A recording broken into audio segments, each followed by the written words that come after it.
നമസ്കാരം. നിത്യജ്യോതിഷത്തിലേക്ക് എല്ലാ മാന്യ പ്രേക്ഷകർക്കും സ്വാഗതം. ഇന്ന് 2025 നവംബർ മാസം 12-ാം തീയതി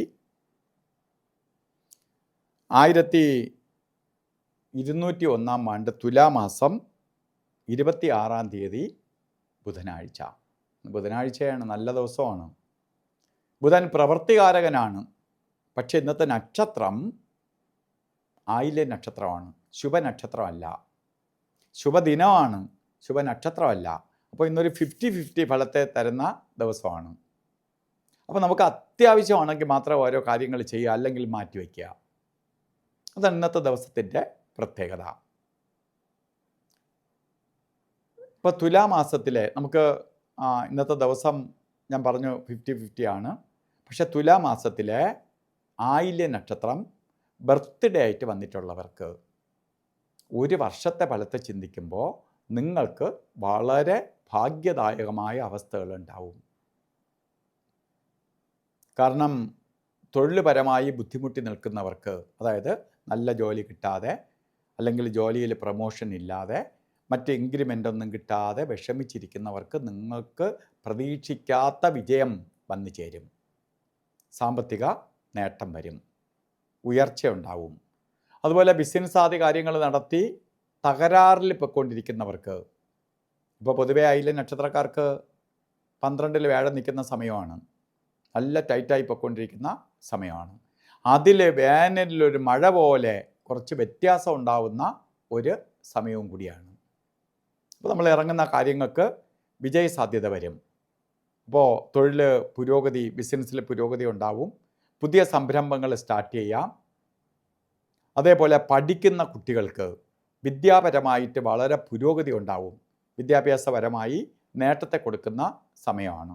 പഠിത്തത്തിൽ പുരോഗതിയും ഉയർച്ചയ്ക്കും ഒക്കെ ഇടവരുന്ന കാലഘട്ടം. അതുപോലെ ഉപരിപഠനം, പുറത്തൊക്കെ പോയി പഠിക്കാനും ഒക്കെ നിൽക്കും. അതുപോലെ വിദ്യാഭ്യാസ മേഖലയിൽ പ്രവർത്തിക്കുന്നവർക്ക്, അത് ടീച്ചർമാരായാലും ശരി, അവർക്ക് നല്ല പോലെ പെർഫോം ചെയ്യാൻ പറ്റും. കുട്ടികൾക്ക് നല്ല പോലെ അറിവ് പകർന്നു കൊടുക്കാൻ പറ്റും. ഇതിനൊക്കെ ശോഭിക്കുന്ന സമയമാണ്. പത്രപ്രവർത്തകർ, അതുപോലെ മറ്റ് മാധ്യമങ്ങളിൽ പ്രവർത്തിക്കുന്നവർക്ക് ഒക്കെ അനുകൂലപ്രദമായ സമയമാണ് നിങ്ങൾക്ക് ഈ ഒരു വർഷക്കാലം.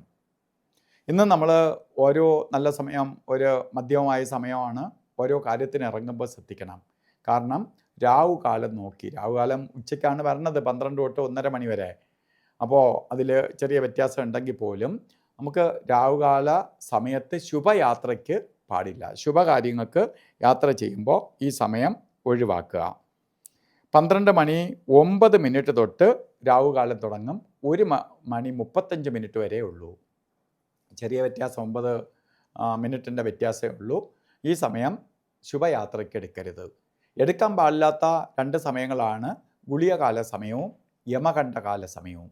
അതിൽ ഗുളികകാല സമയം വരുന്നത് 10:42 തൊട്ട് 12:09 വരെയും, യമകണ്ഠകാല സമയം വരുന്നത് 7:48 തൊട്ട് 9:15 വരെയും.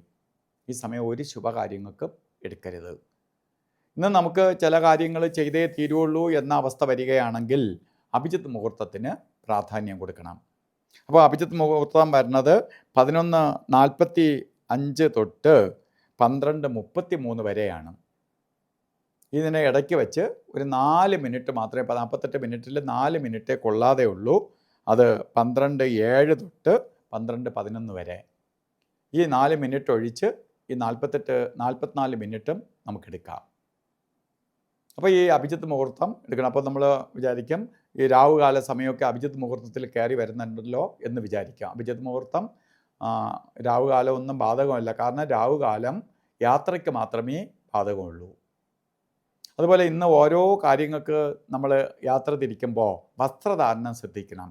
പച്ച കളർ വസ്ത്രം വസ്ത്രധാരണത്തിൽ ഉൾപ്പെടുത്തുക. പച്ച മിക്സ് ആയിട്ടുള്ള വസ്ത്രം ധരിക്കുക.